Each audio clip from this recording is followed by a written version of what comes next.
past few decades, property prices in the UK have skyrocketed. This indicates that the average yearly income is greater than 8 times the average housing price. Before a first-time buyer can get their initial deposit, they must save for more than 18 years.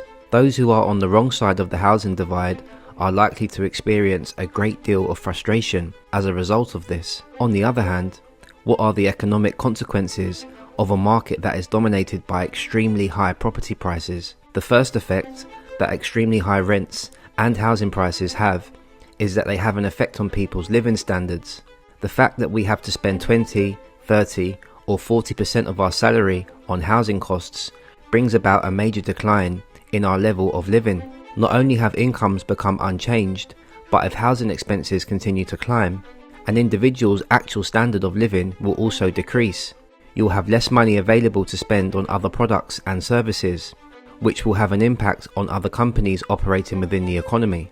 It has resulted on the growth of those who are employed but do not have any savings or disposable income. It's possible for a young person to have a wage that's fairly respectable, but if they have to pay high taxes, a significant amount of student loan repayment, and extremely costly rents, they have very little money left over for discretionary spending. As a result, this demonstrates that the GDP statistics can be deceiving with regard to how people truly feel, which is an issue in the modern economy. There is a mismatch between the wage that people receive and their actual standard of living. High housing expenses have resulted in a significant wealth gap, which is one of the major problems associated with them. A few decades ago, individuals who purchased a home experienced a considerable increase in wealth. On the other hand, those who have not purchased a home yet are confronted with extremely high housing prices, high rents, and the challenge of saving a deposit. Additionally, it has resulted in a generational split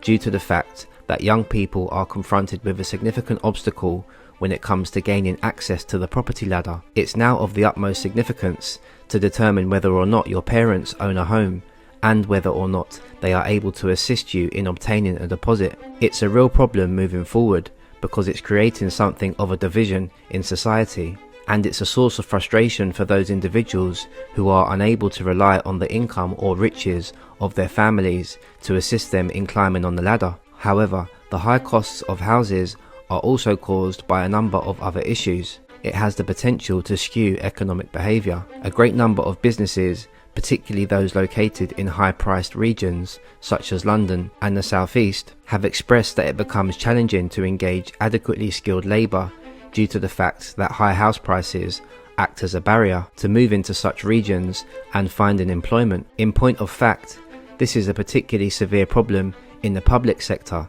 There's been a decrease in real salaries for nurses and teachers over the course of the last decade or so. When this is combined with the rising costs of housing, whether it be rent or high home prices, it means that many schools are having trouble hiring enough teachers in locations where the cost of housing is high. The housing market, the difficulty in relocating, and the difficulty in buying are undoubtedly a barrier towards enabling growth in the places where the economy wishes to expand. Now, there are many causes for the poor economic growth that the United Kingdom has had in the recent decades. However, the housing market specifically is a constraint. In the end, the high cost of housing led to an increase in the costs incurred by the government, which is another significant issue. We noticed an increase in the cost of housing aid in the United Kingdom caused by rising rents.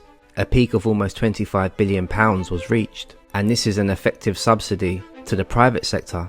This is due to the fact that there is a scarcity of social housing, and as a result, we are required to provide subsidies to the private sector in areas where there was a shortage and prices have increased beyond the rate of inflation. The government was so concerned about the rising cost of housing benefit that they began to cap it. However, this action, in and of itself, generated difficulties, including an increase in the number of homeless people and an increase in the number of children living in poverty.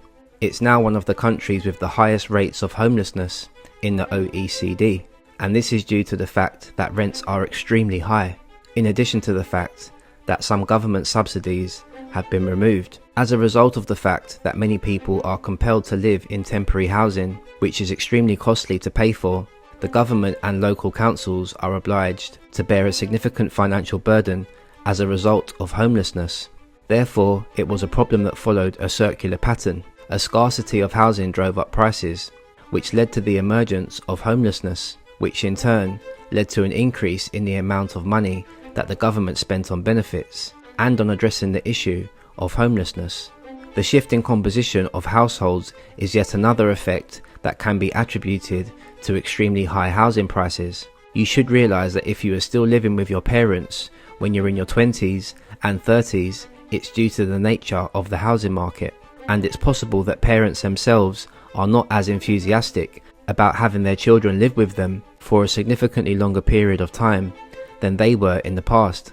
As a result of the extremely high cost of housing, people are being forced to make adjustments to the way they live, which has a negative impact on our personal liberty and our capacity to move on with our lives and begin new ones. As a result of the changes that are occurring in household formation, the housing crisis would be made worse if people were unable to remain in their extended families. This is because the demand for housing is being limited. The demand for housing in the United Kingdom is significantly lower than it should be. Another concern was with the reference to the term genfic.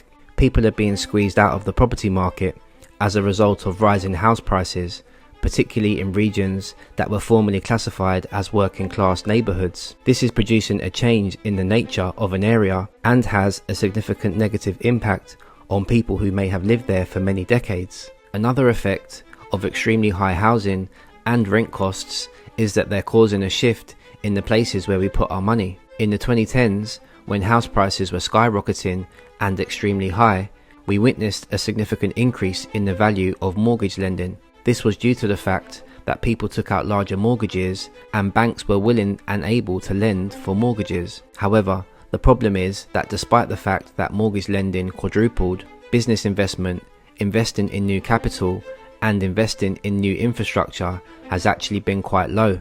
As a result, one could argue that the very essence of a housing market is that it diverts investment away from more productive areas such as manufacturing and the public sector and the service sector, and instead directs it towards paying relatively expensive mortgage payments. Also, a significant amount of foreign capital has been drawn to the United Kingdom because of the characteristics of the property market, the high prices of homes, and the attractiveness of the housing market. If there had been no foreign investment in the property market of the United Kingdom between the years 2000 and 2014, according to research conducted by King's Business School's Influx, house prices would have been 19% lower than they are right now. It's possible that the extent to which foreign money influences property prices in the UK is a matter of debate. However, there is little doubt that it is a factor. One of the ultimate effects of extremely high housing costs is that it alters the way in which we save money. Housing is considered to be a type of wealth and a pension for old life. Hence, rather than saving money in the banks and pension funds, we consider housing to be a substitute for savings. Even if you own a house for the purpose of increasing your wealth, growing house prices are not as appealing as they may first look. This is due to the fact that even if the value of your house increases, you may have more money on paper, but it does not mean much if you have to sell it and then you have to buy a new house or pay very high rent. This is the extent to which housing can truly accomplish its goals.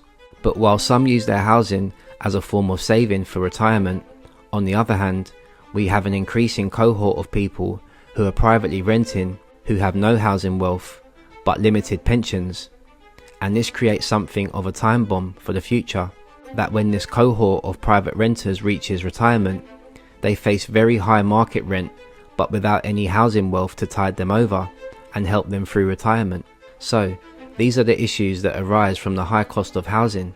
But, what are some ways to address the issue? Is it possible that the cost of housing will decrease to a more reasonable level? In my opinion, there are a few things that need to take place in order to make housing more cheap. The first thing that we need is a steady rise in the number of homes that are available, and the government has set a goal of 300,000 new homes. And the difficulty is that even if the new government were truly devoted to modifying planning restrictions and increasing housing supply, it's going to take a very long time because there's very little momentum in the house building business. This is the problem. Due to the lack of planning targets, the construction of homes has significantly decreased. Additionally, there is a shortage of experienced labourers, and businesses do not consider it to be very profitable, so they've been holding back. According to the findings of an independent investigation, it's estimated that it will take at least until the year 2030 for a new administration to truly achieve its goal of building 300,000 new homes. Furthermore, even the construction of brand new homes is not a panacea. A speedy reversal is not going to occur, at least in the short term, but there is no doubt that it will help limit price increases and lower prices over the long run. However, there's no way that it will happen quickly. What would be of great assistance is for interest rates to remain roughly the same as they are at the moment, which is somewhere around 5%.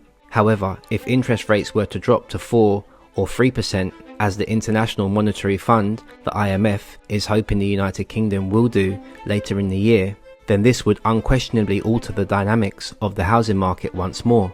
This is because it would make it more affordable for individuals to obtain a large mortgage, which would, in turn, lead to an increase in demand, which is not particularly encouraging news. One such element that might be of assistance is a slower rate of population expansion. One of the factors that has contributed to the significant rise in the population of the UK over the past 10, 15 and 20 years is the high rate of immigration. In addition, a prolonged period of rising real wages would be another factor that would assist in lowering the level of unaffordability. I mean, it's interesting that the real house prices have actually decreased over the past 15 years, but hasn't seen an increase in affordability because wage growth has been so low. If wages do rise, then that would help people to be able to buy, but it would probably also push up prices. This is something that not many people know about. Consequently, in the long run, you will unquestionably require a consistent rise in supply, a modification of planning restrictions, and the construction of homes in areas where they are truly required, but this will take a considerable amount of time, and there is no simple answer to the problem of affordability. Rent restrictions are an example of something that could sound wonderful in principle, but there is a constraint to their application in practice. It's possible that landlords may retreat even further if rents are restricted, given that there is currently a shortage of homes that are available for rent. Therefore, it's a challenging circumstance, and there is no simple answer to it. Yet, it is a significant social and economic issue, and it is something that needs to be altered in order to achieve success in the long run. Anyway, the end of the long housing boom is probably over, because it's hard to see a very significant rise in real house prices, at least at the moment. This video goes into more detail to explain why this might be the case. I hope you've enjoyed this video. Please remember to subscribe and feel free to comment so we can continue the conversation. And as always, I'll see you on the next one.